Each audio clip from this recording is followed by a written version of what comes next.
From United Nations Television, this is UN in Action.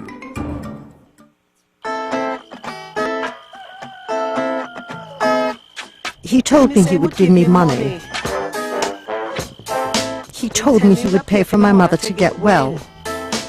He told me he could solve all my problems. He told me I had to make one little trip to London. The film, Eva Goes to Foreign, shows why some women are enticed into the drug trade.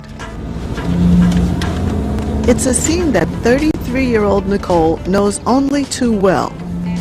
Nicole, who has asked us not to use her real name, became a drug courier, a person who carries drugs for traffickers. It all began when Nicole found it difficult to support her family. Her husband wasn't helping anymore. She needed some quick cash. A friend said he could help her out. A girl passed by a flashy car, and he told me what she does. Nicole was intrigued. The girl was a courier. She thought this could help her start a new life in the UK. He introduced me to his friends, and they told me to carry 1 kilo of cocaine, and they would give me some money. It wasn't much money. It was probably 500 US. Not much money, but for Nicole, every dollar counted. And with that, Nicole became one of the many couriers in Trinidad and Tobago. The Twin Islands' strategic location makes it an ideal transshipment point for traffickers. According to the Caribbean Community and Common Market, CARICOM, some 310 metric tons of cocaine transit the Caribbean to Europe every year. Almost half of that is seized by customs. But drug couriers keep trying. The dealers contacted Nicole 2 weeks after the initial rendezvous. They took her luggage, packed it, and gave it back to her at the airport.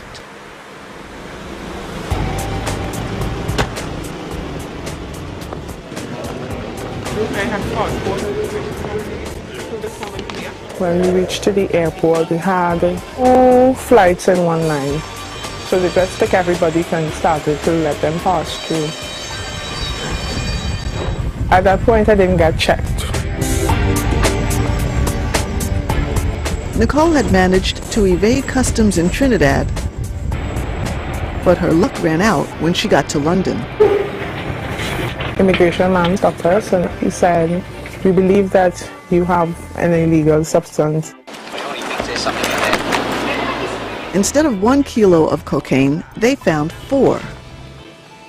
Charged with narco-trafficking, Nicole was sentenced to 7 years in prison. Every year, UK customs discover thousands of women carrying illicit drugs. But with new technology, it's getting harder to trick customs officers. We also have a body scan machine which is very similar to an X-ray but not quite so powerful. Okay, you can see that this gentleman's swallowed. And that will enable us to see all the intestines and the stomach area, and we will be able to see any packages that are there. With tighter security at airports, traffickers are becoming smarter. James Filbert is acting commissioner of police in Trinidad. He says traffickers are constantly searching for new ways to move their drugs. Embedding the drugs into furniture. Looks like your average gift box. Using the drugs as bits of artifacts. We have a game station. This was found hidden. Every conceivable method is being employed to take drugs out of the country. The global trade in illegal drugs is worth an astonishing $523 billion, according to the UN Office on Drugs and Crime. Here, the international community is helping out with intelligence, surveillance radars, and aerial patrols to keep drugs from coming in. And the Coast Guard is already putting that intelligence to work. This small boat was just fishermen on the way home. But this one, recently intercepted, was loaded with more than 800 kilos of drugs.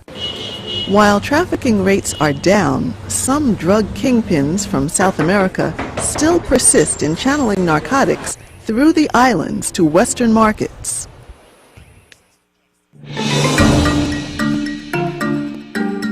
This report was prepared by Mary Ferreira for the United Nations.